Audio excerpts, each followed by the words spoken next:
17 years old, walk into a bookstore looking for something to read. Not a big reader, more football, cricket, sporty kid.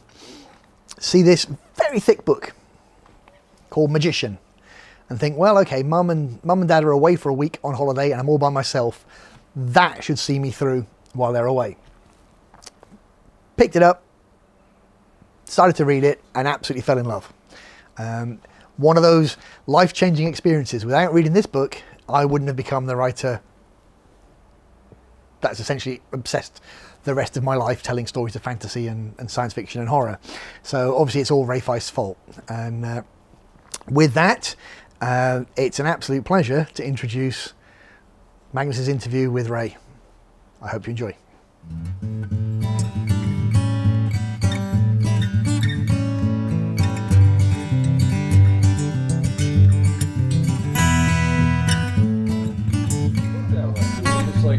I'll have Liam give you the ship. Oh, Ruthie, take all the fun out of life. It has to be the first one, and of course the last one. The last one.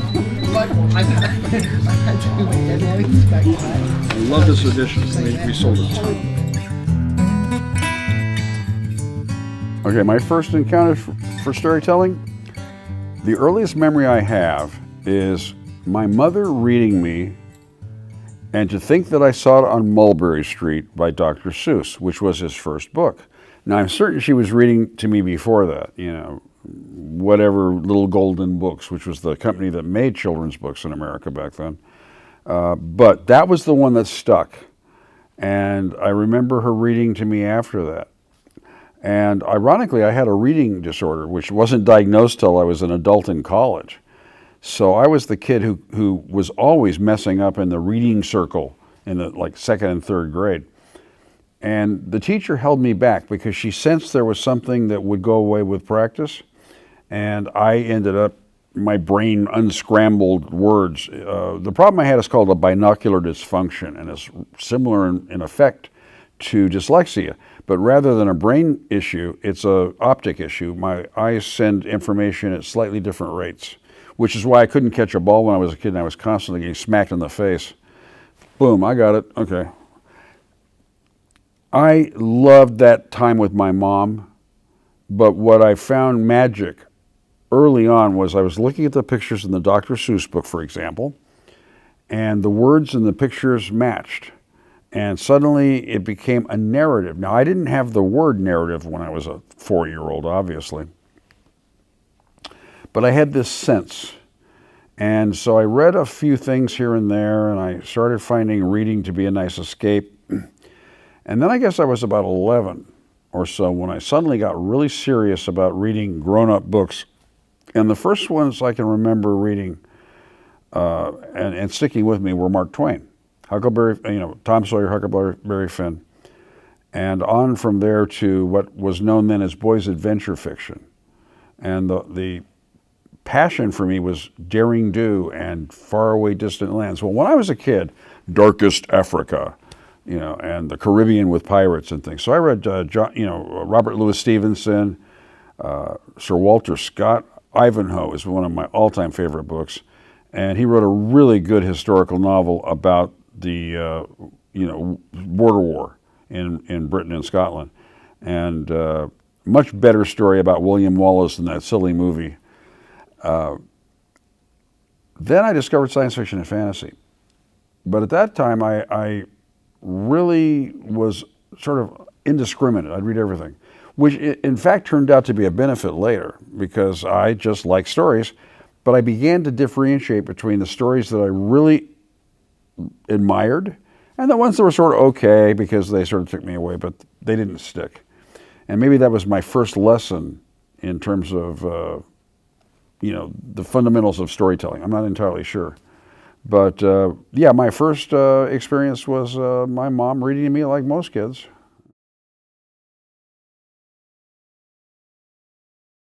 All right, well, how did I evolve, from the child to an adult in terms of my reading appreciations? Okay, in America when I was a kid, we had the leading edge of technology. I mean, I had a whopping 7 channels in Los Angeles, which, there were lots of towns in America back then that had 1. So I had 3 networks and 4 independents. And the thing about the independents is they showed a lot of old movies. Now, my father was in the film business as well. He was a director, writer, producer. So I was surrounded by an environment of media.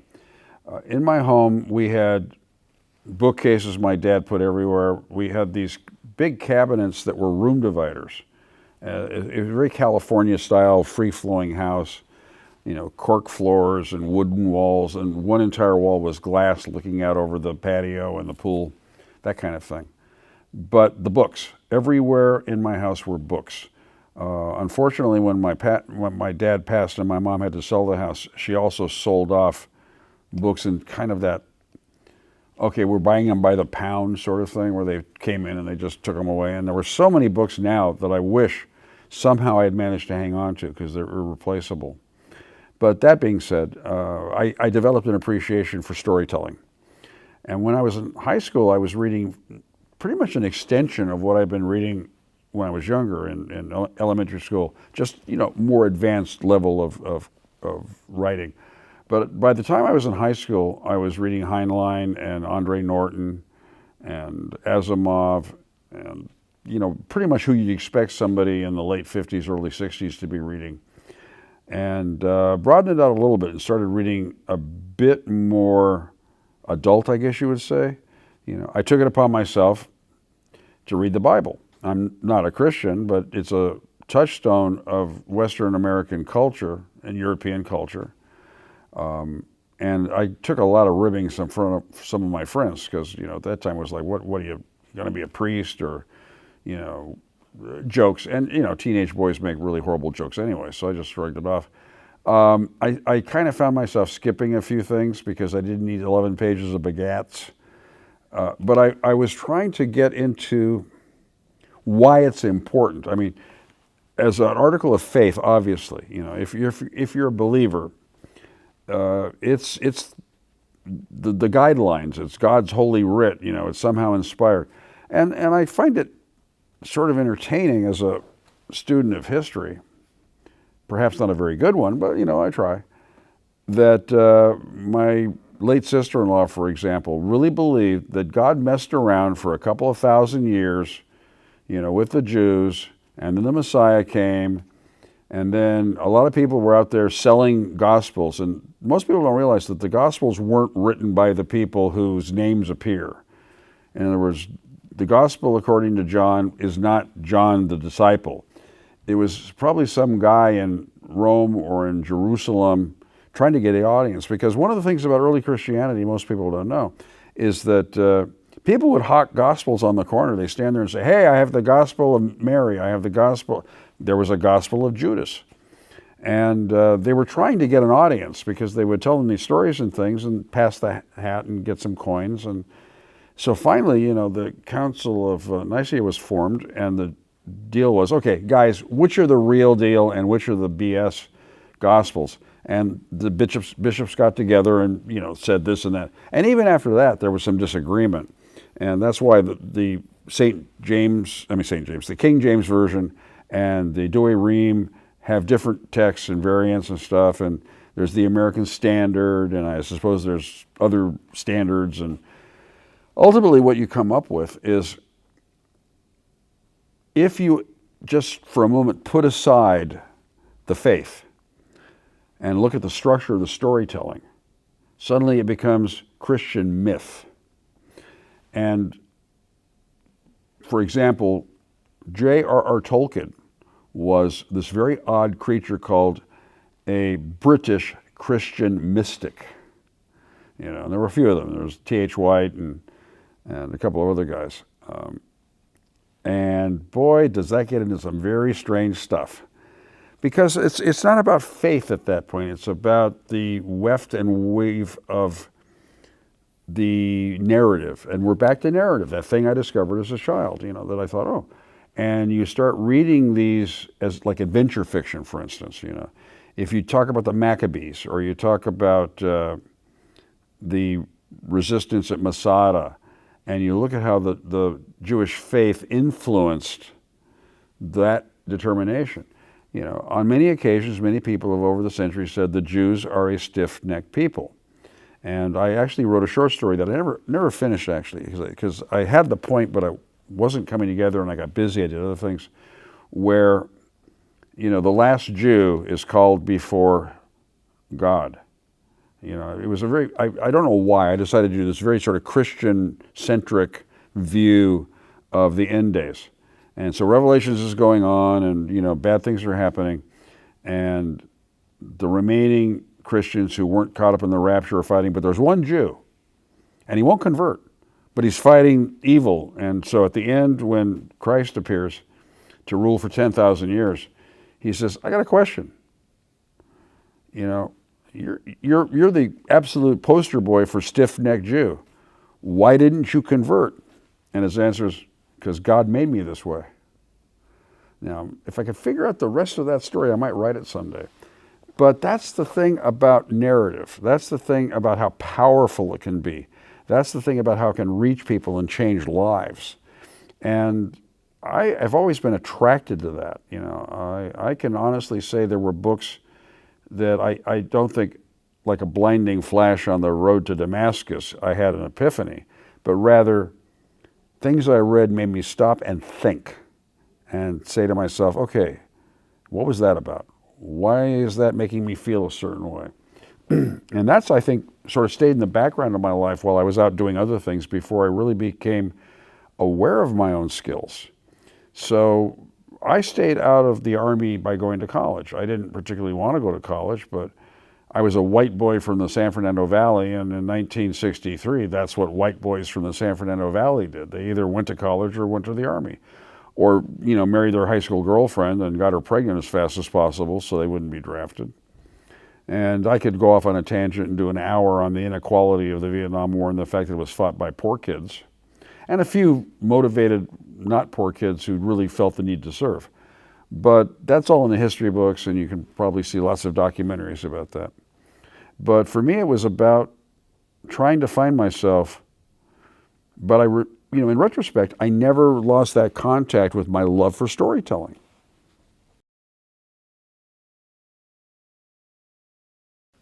What did I do once I got to college? Okay. For the first year, I just dicked around with, you know, general education requirements because I had no clue. You know, I was a 17-year-old, 18-year-old who, you know, if you said, well, what are you majoring in? Confusion. You know, what's your ambition? Undefined.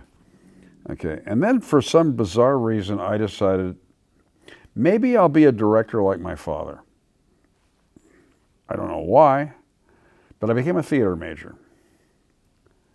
Theater in college is the best way to do the absolute most work in terms of hours spent for the least amount of credits. You know, you get theater shop, you know, theater behind the scenes, learning to build sets of stuff, 2 units. But you're there from 2 o'clock in the afternoon till 6 every day. Theater production, TA 47, Theater Arts 47 at LA Valley Junior College. You're there from like dinner to 11, 12, rehearsing, you know, production. I loved working on plays. You know, we did the first non-commercial adaptation of Stop the World, I Want to Get Off by Anthony Newley. It was more fun than monkeys on ice skates. It was just a blast. I loved working TA. You know, in fact, the roadshow production of Stop came to the Ivar Theater in Los Angeles while we were doing ours. And one night they were dark, and they came to see our production. They came to see one of our dress rehearsals. And I remember one of the actors looked at one of her companions, but I could hear what they were saying, and she said, God, I wish our sets were that good. I had the opportunity to visit the professor who directed that years later on his retirement party. And want to say it was 86. So that was a good 21 years later. and I drove with a friend. I just found out that the guy who starred as Little Chap, Wade Blake Early, was living in San Diego where I was. So he rode up with me, and we were talking, and I reminded him about when the road company came to watch the play. So I turned to Wade Blake Early on the car, and I say to him, I said, boy, Joel Grey had nice things to say about you, and the blood drains out of his face. And he says, that was Joel Grey? I said, yeah. He was Newley's understudy in New York, and he took the show on the road as Little Chap. I thought he was going to faint in the car. So we get to the reunion, we're chatting about things, and I began to reflect, and we all did a little chat on a video for the professor, Peter Mock was his name, and he was a charming guy. And, I did my little bit and said thank you because I learned a lot about the storytelling craft by doing theater. Again, we're back to narrative. It's a different form of narrative, but it's narrative. And then I got a chance to talk to Pete, a little bit later, and I said, it took me years to understand, but you gave us a glorious place to fail. Years later, I was talking to my kids, and I remembered something a coach, and I can't give attribution, said, there is no failure. There is, well, he was saying sports metaphor. There are no losses. There's victory and lessons. And similarly in life, there is no failure. There's success and lessons. It's only a failure if you don't learn the lessons. So again, I'm failing right, left, and center through these years. I'm terrible at everything, but I'm learning. I don't know I'm learning, but glory, hallelujah, I'm learning. So I had to quit college when my dad died. And then this amazing thing happened, which at the time really was painful. The money ran out. It turned out that my father had not prepared for a sudden death and left my mom fairly penniless after a while. What money she had left over, she spent trying to keep the family together, which was, in retrospect, a very bad choice. We lost the house in foreclosure. I remember coming home and finding everything locked up and everybody gone. And I think at the time I thought, oh, it's not until next week. So I actually had to I knew a way to get into the house with, which was, we had a bad bathroom window, so I took the screens off and I could get my hand in a little crank handle and get things up. And I climbed into the bathroom window and I went into my room, and what was left, what I already had removed, because the posters on the walls, I took a few things. And so I was the last member of my family in my house. And I remember, looking at it and leaving it, and it felt like something died inside. So I tried to get by. I tried to figure out how to support myself. And my father, God bless him, had a bad attitude towards raising kids, which was, oh, you're just a kid, you don't need to know this, you'll learn someday. And I think my father had this weird delusion that on my 18th birthday or something, I would magically assume, assimilate knowledge out of the cosmos, because I didn't know how to write a check. I didn't know how to budget, how to take care of myself. So it was a school of hard knocks kind of thing. But in so doing, I learned about people. I took any job I could get. I got fired from more jobs than anybody I know because I just was bumbling all the time. I sold cars. I met a gal whose family lived up in Bakersfield, and I actually went up and tried to help out around that farm. And that was a total, I was about to say a bad word. That was a total disaster. I mean, cotton farming is hard. Those people work their asses off. But I began to learn things. This was a lovely family, terrific, warm, welcoming people. But they were direct descendants of people who had left the South after the Civil War, as I call it, the Slaveholders' Rebellion, moved to California, Central Valley, which is the single largest producer of produce on the planet, and became cotton farmers in a town called Buttonwillow, which is near Bakersfield in Taft, California. And wonderful, terrific people, and absolute unapologetic racists. Horrible, horrible attitude towards people of color. The N-word used all the time at the dinner table. Well, them, blah, blah, blah, are doing this and that. And this was during the Civil Rights era, and Martin Luther and a bad word, and I mean, just no understanding whatsoever of African Americans' humanity. Okay. But they were lovely people. Other than that, Later, I was working at a job where I did door-to-door photography. And the way that worked is somebody would go out and pass out these coupons. Hey, madam, I'm from Telecolor of Hollywood, and we have a wonderful offer for you. For this coupon, entitles you to a free 5x7 picture of your kid. And sometimes it was your family or your granny or whoever, but it was to get me in the door as the photographer. Because later, the proof passer would show up and say, here are the proofs, and pick one for your free 5x7. Now, of course, you want a large one for grandma's mantelpiece with the kids, and some wallet size for Uncle Harry, and that's how they made their money. We had a coupon passer who went into South Central. South Central, for people who don't know Los Angeles, is where all the black people live. It's Watts, Compton, an area called South Central. It used to be Bunker Hill, but that's been gentrified since then. And I was in a company full of white boys. And everybody's kind of shuffling their feet and looking every place except for the boss. I used to get paid $1 per appointment. If I could get 10 appointments in a day, that was $10 a day. And that was $50 a week when my rent was $80 a month. So it was not a great wage, but it was living wage. If I could get 12 a day, I'm in high clover. So I'm looking around, and I'm about to raise his hand when he says, okay, I'll make it $1.25. Boom! A 25% raise, you bet I'm there. So for a couple of months, I was the only white face most of the time I saw in South Central. And I drove in the first day, and I was a little trepidatious because I had to park my car and leave it and walk down all these doors on a block, and then we'd drive down another street and do the same thing. When you look like you know what you're doing, and you have a purpose, and you're not lost in one, people leave you alone. I had my camera, and I had my appointment book, and I was just going over here, and okay, it's a white guy. And the houses looked terrible, run down. They'd open the door, and you'd step inside, and you would see these immaculate, gorgeous interiors.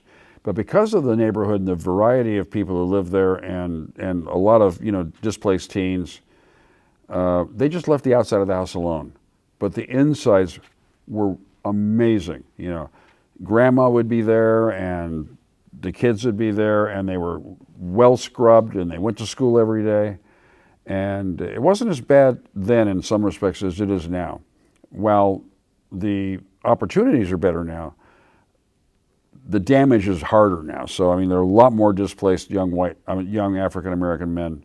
They have a higher rate of mortality and all of that. Back then, it was as bad in a lot of ways and worse in some others. But the people persevered, and they were loving, welcoming people who would, I'd be taking pictures, and, mom would say, well, can you stay for lunch? I'd love to, but I've got appointments, and, boom.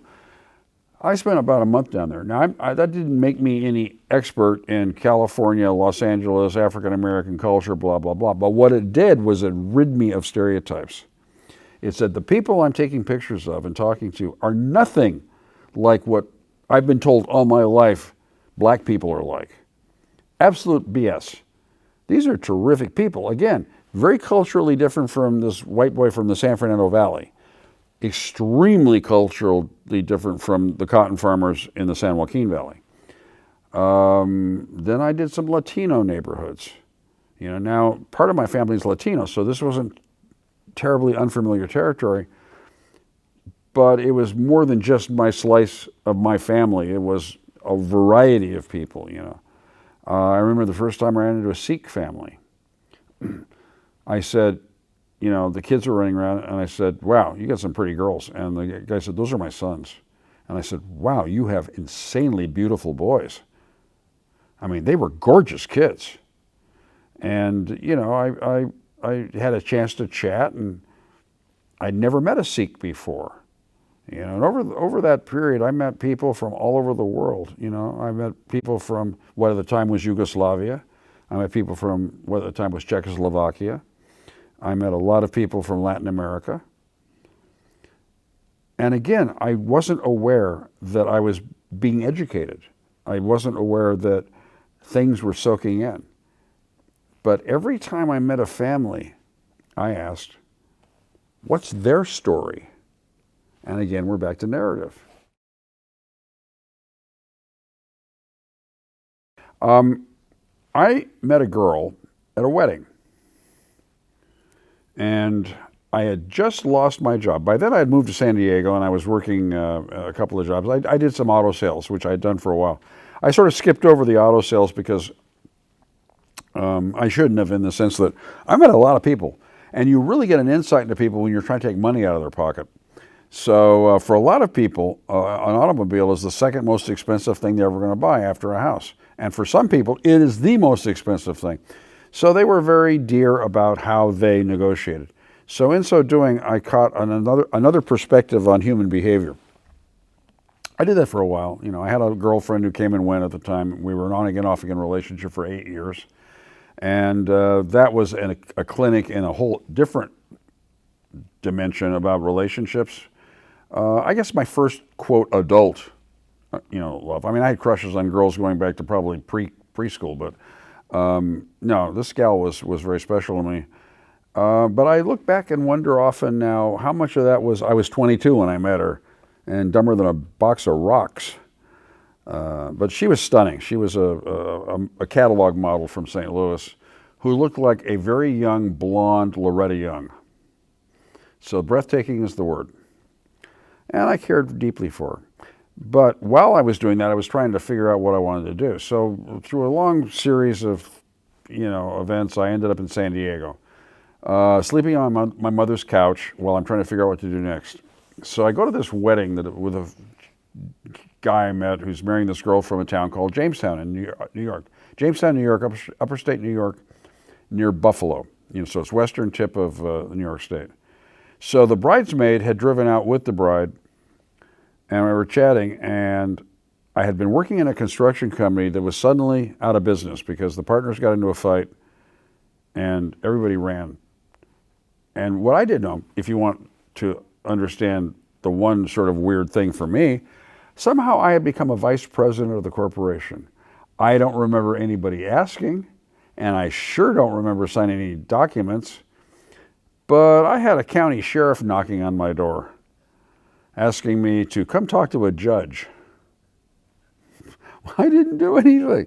And I think the judge realized, yeah, he's dumb as a box of rocks. He doesn't know what's going on. They just signed it, and I said, well, that's not my signature, and I showed him my driver's license, and so I said, oh, so we can add forgery to the list of malfeasance that these people. So ironically, one of the partners dodged every bullet and became a lawyer, and the other one moved to Washington State and avoided being found for a very long time. And it was minor league fraud, so they sort of said to hell with it and stopped pursuing. But that I found out much later. But at this time, I'm out of work, and I'm talking to this interesting gal who says, well, I got to drive back to Jamestown alone. So I said, well, I'm out of work. I'll drive with you if you make me a deal. And she said, I said, well, you buy me meals while we go, and then when we get there, you buy me a bus ticket home. So as such things happen, there's a little, English word called propinquity, which means you start getting attracted to the people you're with all the time, because you don't see other options, So you start manufacturing excuses in your brain why. So yeah, we ended up, becoming intimate. So we're sleeping our way across the country, and I'm having a good time, and she's falling in love. So we get to Jamestown, and she won't buy me the ticket. I mean, she's taking me to meet the parents and all that stuff, and I go, but I need a ticket. Make a long story short, I got stuck in Jamestown for a while. And again, I'm in another place with people from different cultural backgrounds. Jamestown at that time was 50%, well, like 48% Italian Catholics and 48% Norwegian Lutherans, and then, 4% rich white guys who founded the town, or were the descendants of people who founded the town. So I got to meet some people, chat with them, and it's subtle. People from other parts of the world don't understand how big America is. So I'm like 2,800 miles from home, and we have stereotypes about each other, just as people have stereotypes about other nationalities or other races.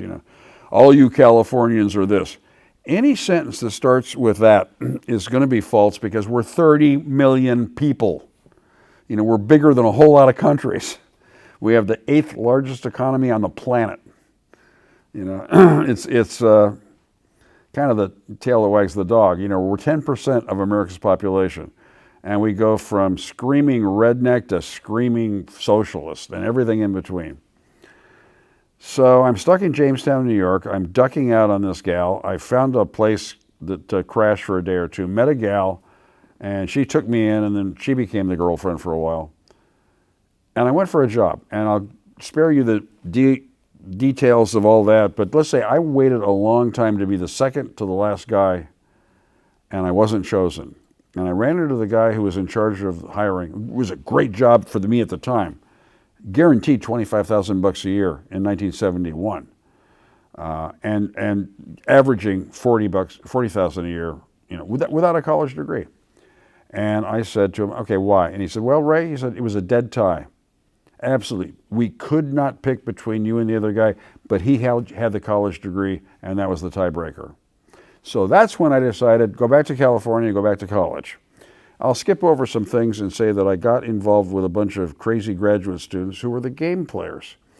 And I didn't play the game so much because I loved the game. It was fun. It was entertaining. It was diverting. And I got into it for a while, drew maps and threw dice and all that. But mostly it was the friendships. And some of those people are still friends. I still see them. And it's 40 years later. But it introduced me to the world of Midkemia. You know, and that turned out to be vitally important to my future.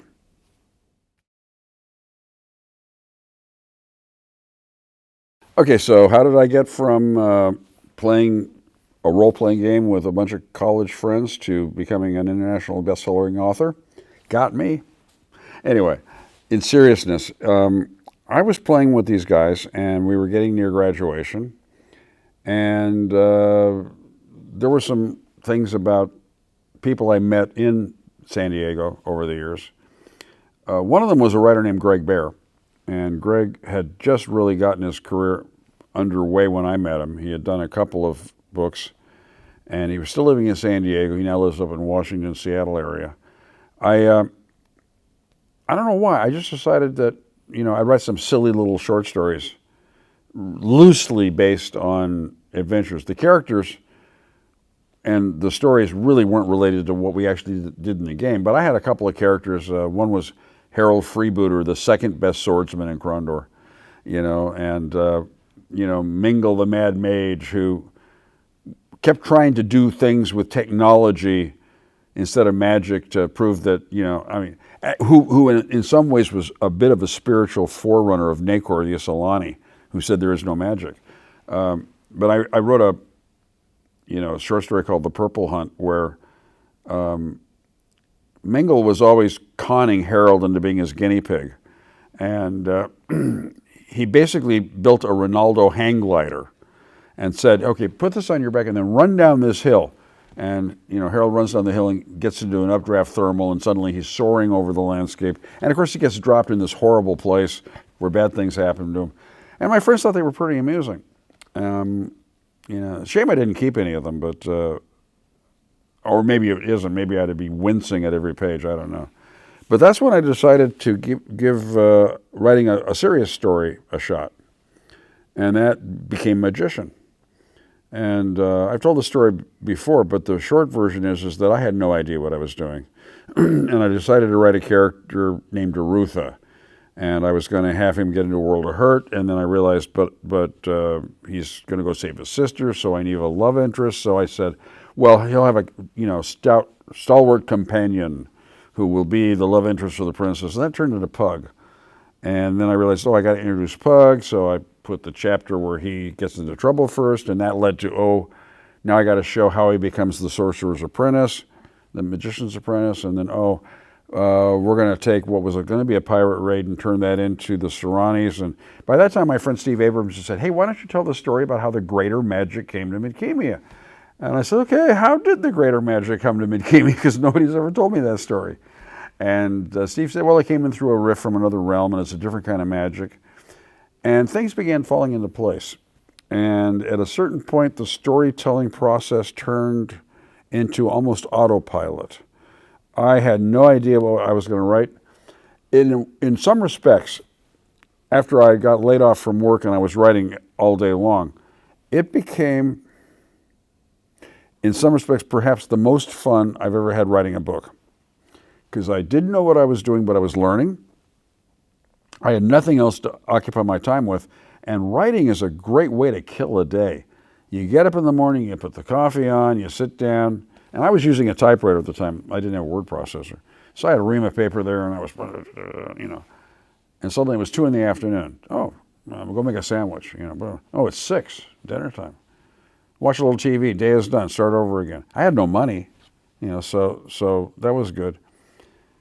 And some of my friends were reading it, and they said, this is really good stuff. Now, testimony to my friends and how people really genuinely care about you. I was running out of money, and to the point where I gave up on the field that I had been in, which was in polling and doing research in the human. Okay, take 2. It was polling and doing research in the health and human services field. I had done some work in politics, and that had a certain appeal, but working for what they call an NGO, a non-governmental organization, was really fascinating. And I was in charge of a polling project that was taking place in East San Diego County, which was 10,000 square miles with 10,000 people. Think about it, a place where you have 1 person per square mile. Very isolated, people out of touch, assessing their health needs, and also acting as a bit of an interlocutor to get them to people providing the services they needed. So it was very satisfying work, but it all went away. We had a tax issue in California, voters voted down some funds, and when California canceled my project, all the federal matching funds went away. I was without a job. So I was answering an advert in the newspaper for managing a Burger King. And I went for the interview, the first interview, and it was, okay, here's the deal. You spend 6 months working your way up, and then you get a 5-year sweat equity deal where you're working for pretty much barely living wage for 5 years. But at the end of 5 years, you get your own store as a manager. Now, this is back before Burger King became the monster that it is today. So had I done that, I would now own at least 1, if not more, Burger King shops because of, the way they structured it. Once you got one up and running and you had your own guy running it, you could go start another one. And I was talking to my friends, and they said, well, okay, let's go have dinner. I had 5 friends who took me to dinner and said, don't go to work for Burger King because you're never going to finish the book if you do. And we want you to finish the book, so we will pay your rent and buy your groceries. Now, when people put their money where their mouth is, that's when you know you got true friends. So I finished Magician, and strangely enough, somebody bought it.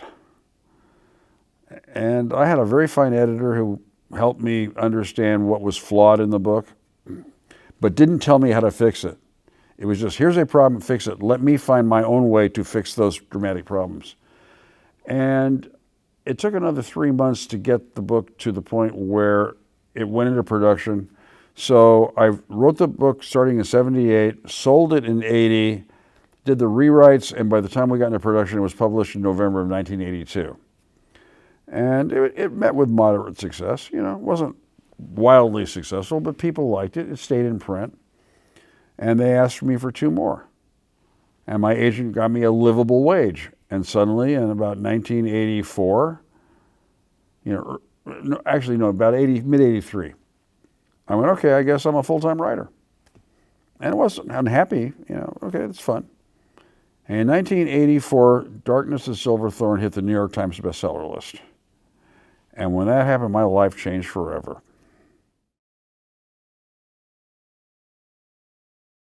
All right, so I write books and people read them, right? That's what you said about, why does reading endure with all the technology and stuff? Because it's an interesting dialogue between the author and the reader. It takes part in 2 segments, okay? And the reader is the only one who hears both halves. You know, when I write a narrative, I'm providing, I guess, hooks for the reader to hang their imagination on. You know, I may have an actor in mind for a character, for example. You know, so I have this fellow and he kind of looks like that actor. Well, the reader may pick a completely different actor in that role. But if it's as satisfying to the reader as mine is to me when I create it, it doesn't matter that they don't look alike. It's about bringing your attention to detail up to a point and then trusting the reader to fill in the rest of the blanks. And I think that's what the appeal is. You know, there was a writer, an essayist, and a critic named Marshall McLuhan back in the late 50s in America. And he was the student of an economist named Harold Adams Innes. And the fascinating thing about Innes was he was an economist, but he was the first media theorist that I'm aware of who understood that not all media was the same. I mean, it's sort of a self-evident truth where you go, well, comic books are not motion pictures and televisions are not novels, but what is it about those particular media strengths and weaknesses? Adams Innes had a interesting dichotomy that I caught my attention when I first read his stuff. He talked about time-binding media and space-binding media. And by that he meant that, you know, a time-binding media is one that ain't going anywhere. You know, so hieroglyphics on Egyptian tombs, they've been there for thousands of years. You know, they didn't wear out, right? A paperback book is a great deal more fugitive. But the paperback book you can pick up and take anywhere. So it's not space-bound. The Egyptian pyramids are. You want to read Egyptian hieroglyphs, you have to go to Giza.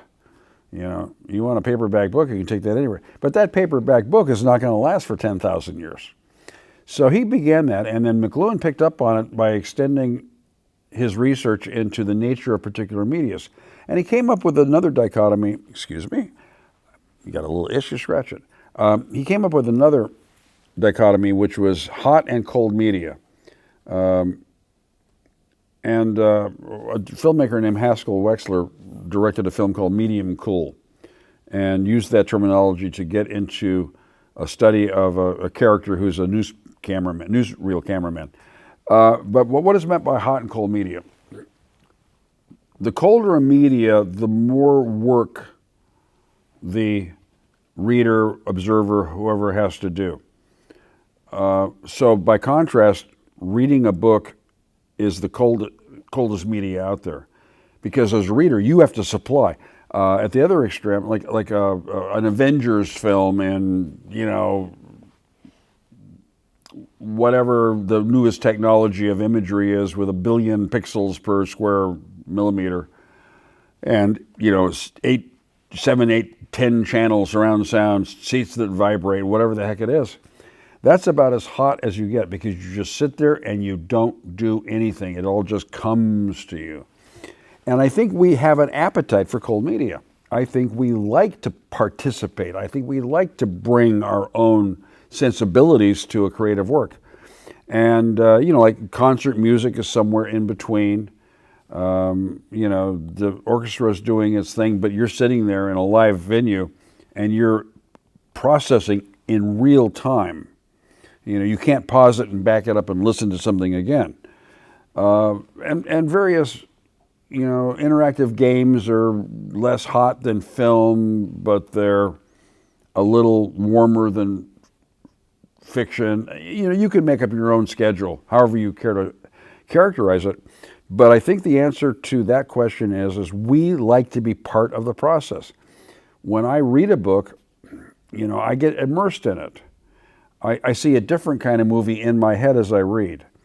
Unfortunately, I don't read as much as I used to because of my age and my vision. And the fact that by the end of the working day, I'm kind of word blind, having worked on my own stuff all the time. But when I do read, I like to read history, I like to read biography, because again, going back to what I said about my youth, I'm now transported back to other places and other times. You know, one of the most brilliant books I've read in the last few years is a biography of William Shakespeare called Will in the World, How Shakespeare Became Shakespeare by Stephen Greenblatt. And the reason it's brilliant is because a lot of writers, historians and biographers have wrestled over the identity of Shakespeare because of what is known as the missing years. Well, Greenblatt was very clever by saying, you know, I'm not going to try to, play detective and see if I can find out where Shakespeare was on a given Tuesday during one of the missing years. Rather, I'm going to look at the entire surrounding culture and where he lived, and so he starts with Shakespeare's childhood and the fact that his father was a very successful gloveur. Shakespeare in his childhood is what we would call today upper middle class or lower upper class. He not nobility, not quite privileged, but he was selling his father was selling his gloves to very noble people and very wealthy commoners. Now, one thing about Elizabethan England, and even under Mary before that, you talk about bureaucracies. People don't realize that they legislated everything. If you wanted to travel, you needed a permit. You had to go to your local magistrate and say, hey, I need to go to London for a week to do something, And a lot of people ignored it and got away with it. But for the most part, there are records in every town hall, in England at that time, detailing, this is that, and this guy sued that guy, and this guy got that grant, and this person went to jail. And so the missing years are missing because there are periods where Shakespeare's name shows up nowhere. So for one example, it appears from what Greenblatt's research showed that Shakespeare may have been a secret Catholic. Now, from what we've read about the man, he obviously wasn't, very observant. But he may have been tutoring secret Catholic noble kids, at some, and Shakespeare suggests a particular noble and his family and where it was. And it fits in nicely with what we do know about Shakespeare. So it's the kind of book that's both playing detective, which is always fun, and getting into some speculation, but it reads like a real story. And we get back to narrative. So I don't read as much fiction as I did. My guilty pleasures are thrillers. I read it, Da Vinci Code, laughing all the way and saying, this is some silly stuff, but it's fun. Mostly bio and history, but any narrative, even nonfiction, like great historians. I grew up reading a guy named Thomas Costain, who was both a historian and a writer of historical novels. His historical novels, I still maintain, are some of the best ever written. He wrote the definitive history on the Plantagenet family. And in fact, his book on Richard III, The Last Plantagenet, is considered to be definitive. Nobody's written a better biography of Richard III. But we get to that thing again about storytelling, about narrative. And, perhaps reading a great novel or a collection of short stories in some ways echoing one's mom sitting on the bed reading you the bedtime story. I remember reading to my kids, and one of the things that they tell you is that repetition is good for developing minds. Well, about the 33rd time your kid asks you to read Goodnight Moon, you want to throw that book across the room. But yet they're engaging in it somehow. Somehow their little brains are going, wait a minute, I'm looking for context here, and I want to make connections, so read it to me again. And I think as long as there's the written word, there will be people reading books.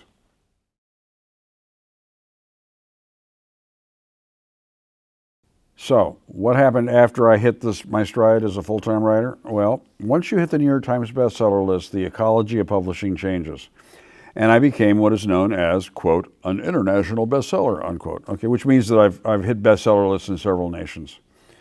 And that's very gratifying, I don't take myself seriously, as anybody who spent time around me will attest. I take my craft seriously, and come over and shoot me if I ever start condescending to my art. Writers who do that just annoy me. I get furious. If you're going to spend good money to read my stuff, you deserve my best effort.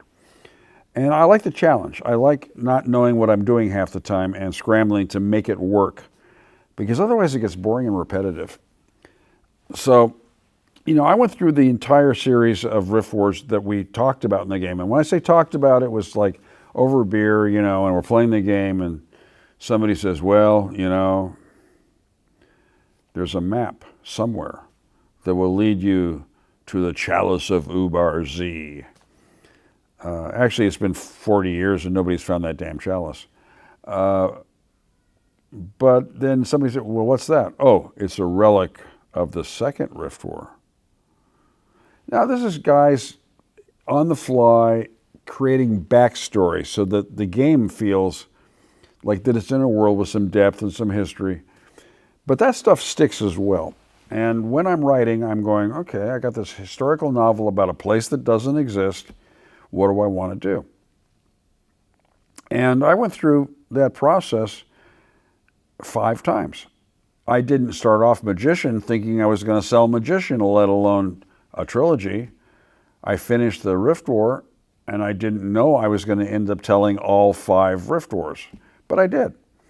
And so when I got to the end of Magician's End, I pretty much said, what's next? And I started on King of Ashes, and then I had some issues at family problems and a little bit of a personal health problem, which is, thank heaven, only trivia, and inconvenient as heck, but not, serious. I mean, I'm not breathing oxygen through the tube or being fed through a straw. I'm actually probably getting into better shape now than I have been for a number of years. But you get to that, what to do next? Well, I have a theory. Writers don't retire. We just drop dead one day. So until that unfortunate event, I plan on continuing my work.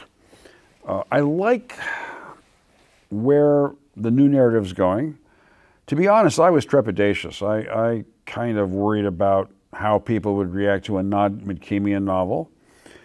And they like it, apparently, so that's reassuring. It makes me more confident when I get home I can jump back into book 2, which is going to be titled Queen of Storms, and be a little more confident about my decision making and all that.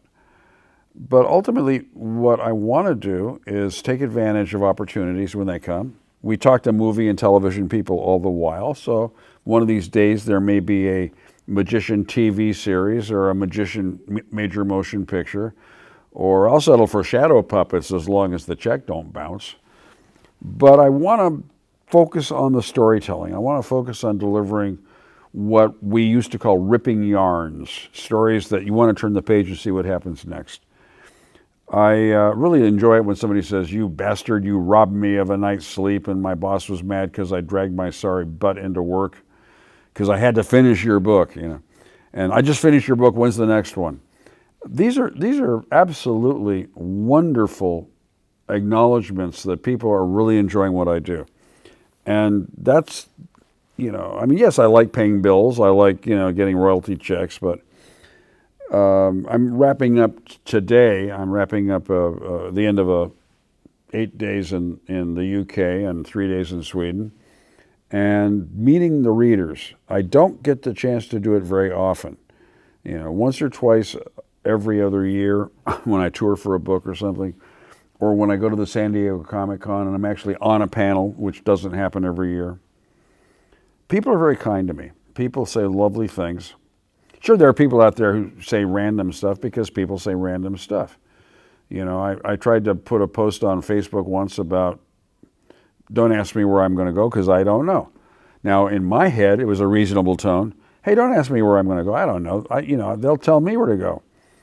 And somebody said, boy, this Feist guy is a real jerk, isn't he? Don't ask me where, delete, block, And, somebody saw a video I did where I was tired out of my skull. I'm doing it on my iPhone because my publisher said, we need a video right now telling people what you're going to do. So I did it, and he said, God, he looks horrible. And somebody said, yeah, I've never read his stuff, but he's obviously a jerk.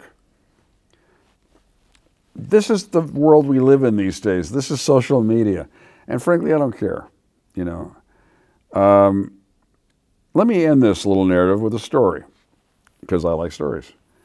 The first time I traveled to Australia, I ended up giving a lecture at the University of Western Australia in Perth. And there was a fella sitting in the front row. You know, the audience was about half full, so there were blank spaces. But this guy was dead center in the front row, right in front of me. And he was like looking at me intently the entire time. So when I got to the question and answer period, his hand shot up. So he's right in front of me, so I say he wants to go first, why not? So he starts off, he says, well, I read your book. And he made that pregnant pause. Well, I read your book. And I must say, it just didn't do anything for me.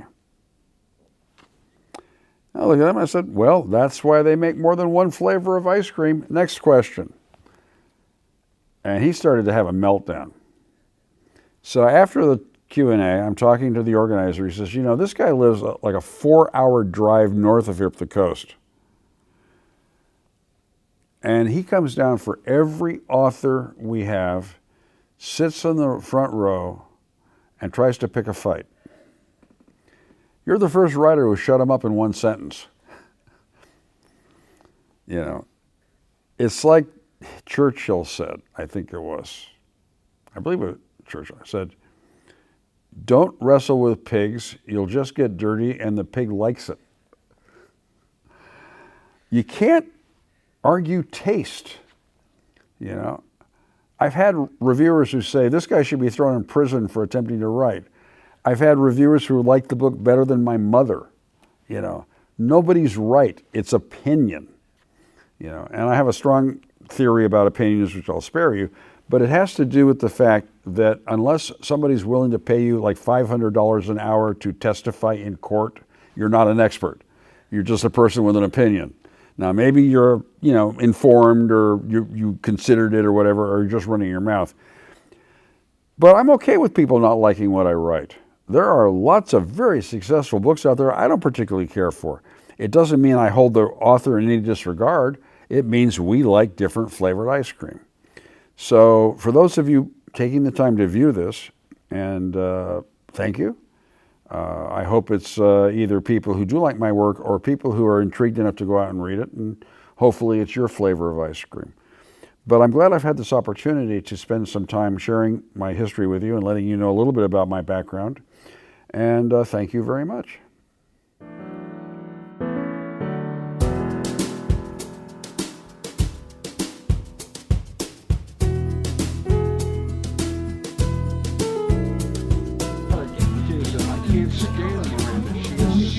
So annoying. I said, Rick, she's supposed to be.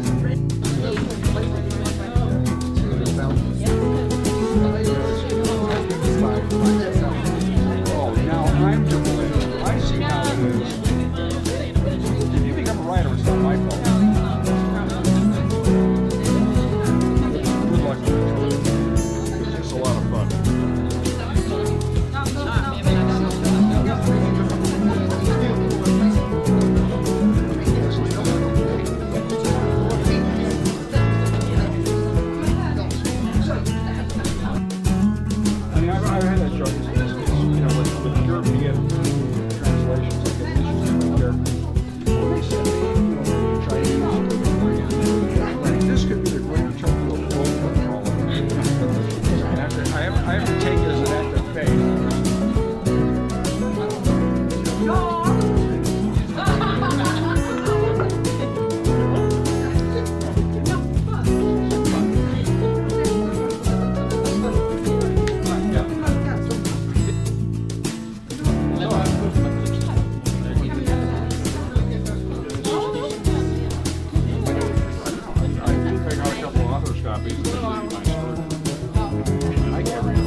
I can take my way